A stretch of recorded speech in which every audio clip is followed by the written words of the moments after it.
Elon Musk is now confirmed to be the new private owner of Twitter, claiming that he will loosen the restrictions on free speech. But when we look at the bigger picture of Elon Musk's influence on our freedoms, there's one question. Is he a friend or a foe? Especially with his ambition over projects like Nuralink and his push for universal basic income that could align with the Great Reset's agenda. So could Elon be connected to the Great Reset somehow? And is he an actual force for good? Hello to all of our 260,000 plus freedom-loving warriors. It's Sam Kwok here with the Kwok Brothers. And yes, it is confirmed that Elon Musk is soon to become the owner of the infamous social media platform Twitter. This all began when Elon steadily began purchasing Twitter shares back in January 2022. Then on April 4th, Elon announced that he purchased 9.1% of Twitter's total holdings, becoming the largest shareholder for a time.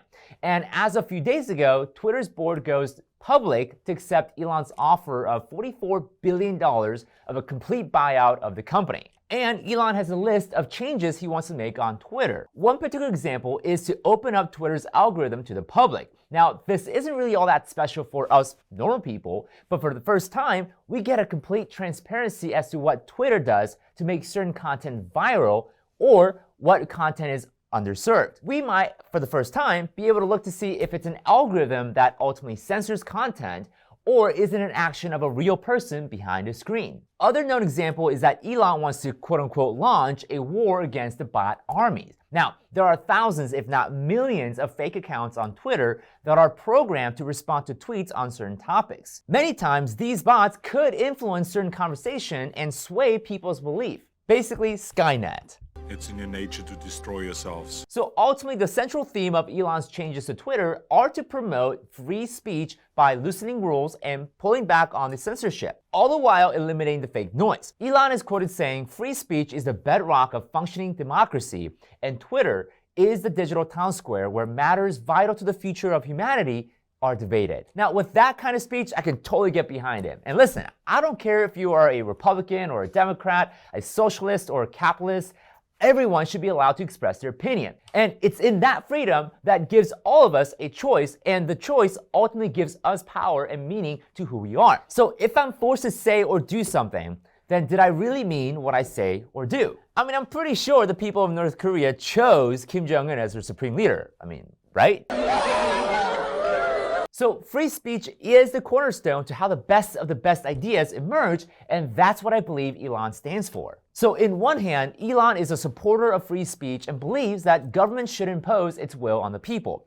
He is quoted on tweet saying, "In general, I believe government should rarely impose its will upon the people, and when doing so, should aspire to maximize the cumulative happiness. That said, I would prefer to stay out of politics." And he was also a vocal critic of the Build Back Better plan that Biden worked so hard for. And when I say hard work, it's really long naps and eating ice cream for the most of the time. But on the other hand, some of Elon's projects and stands align with the Great Reset's agenda, particularly the Nuralink project. And he's an avid supporter of the universal basic income, another alignment to the Great Reset's agenda. More on this in just a sec. So this video isn't just about Elon buying Twitter, but rather the question is Elon a friend or a foe? Especially he is now becoming more powerful than ever before. And when a person or figure consolidates its power through where now this person owns a transportation company, a space company, a biotechnology company, and now a social media company, one has to wonder, where's this all going? But just when Elon announced that he plans on buying all of Twitter, Vanguard joined to bid against Elon's offer. Now, why this matters is that Vanguard CEO Mortimer Buckley announced that Vanguard is committed to moving away from shareholder capitalism to stakeholder capitalism, which is part of the Great Reset's agenda. So could it be possible that a pro-Great Reset company like Vanguard sees Elon as a threat to their agenda? And before Elon's bid to purchase Twitter, Vanguard purchased more shares, making them the largest stakeholder in Twitter, which represents 10.3% of the entire share. So clearly this move makes the situation look like Vanguard had something to protect. I mean, if Twitter was a useless of a platform for the Great Resetters, they would have been like, yeah, screw it, we don't need that platform anyways, let's just leave it alone, right?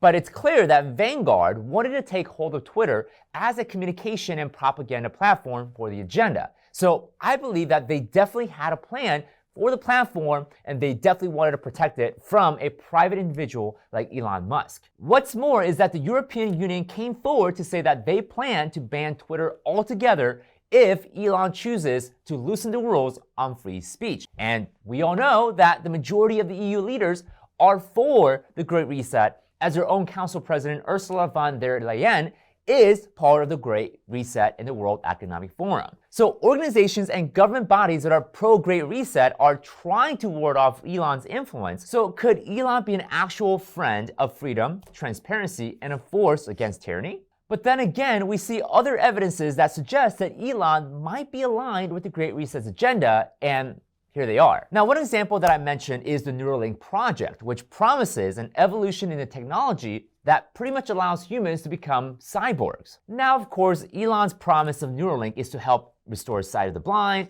hearing to the deaf, and motor movements to the paralyzed. Basically, all the biblical miracles and sign of wonders. But here's where it gets into a little bit of a slippery slope. During the 2020 World Economic Forum meeting, DARPA scientist Dr. Yuval Harari suggests that humans will now soon become hackable. And we all know that this isn't some conspiracy theory, as the meeting was a real event in 2020, just as the Wikipedia banner below acknowledges it. And our own Pentagon's research funding arm comes out public with this fact.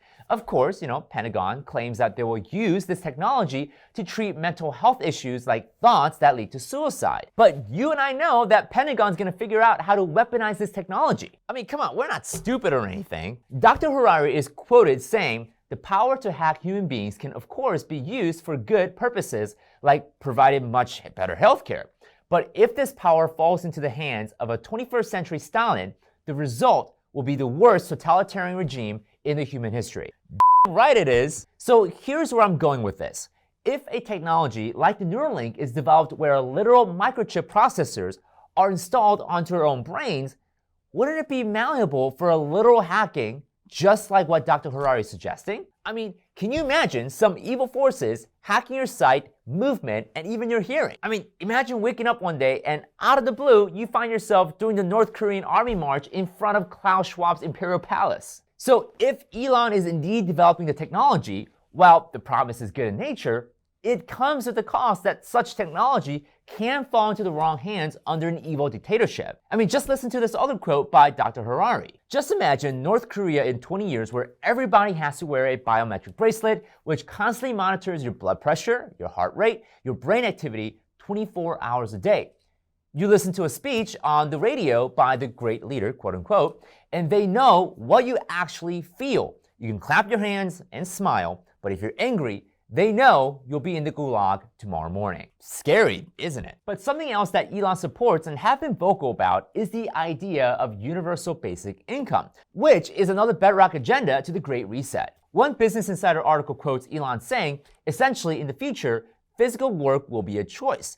This is why I think long-term, there will be need to be a universal basic income. Now, moving over to the World Economic Forum's own website, a headline reads, "Universal basic income is the answer to the inequalities exposed by COVID-19." Which the similarities of Elon and World Economic Forum's agenda do seem to run in parallel. Now, friends, I'm all for helping the poor and the less fortunate, and I'm all for eradicating world hunger. But I believe government is not the end-all, be-all. We all know where pumping trillions of dollars of stimulus money has led to, and bulk of it went to big government-backing corporations like BlackRock-type giants. So therefore, I rather believe in universal financial education so that individuals like you and me are empowered to make wise decisions and choices about our money, our investments, and our wealth. And ultimately, I believe that there's plenty of money in the world for everyone to share, but one must be a student and a steward of managing it well. So Elon Musk supporting universal basic income, which is something that the Great Reset supports, could flag Elon as a potential foe. But what are your thoughts on Elon? Is Elon a champion of freedom and transparency? Or is he a foe behind the curtains that is advancing tools that ultimately can become a weapon of tyranny? Tell me in the comments down below. I do read almost every one of your comments. I don't claim to be an expert on this matter, so I want you to share your thoughts so that I can further my understanding and education as a student of life. Now, speaking of universal basic income, it has already started in places like California, which Oddly enough, Elon is a critic of the state. So if you'd like to learn more and get some insight on this, click on this video where we shed the light on the universal basic income becoming a reality here in the United States.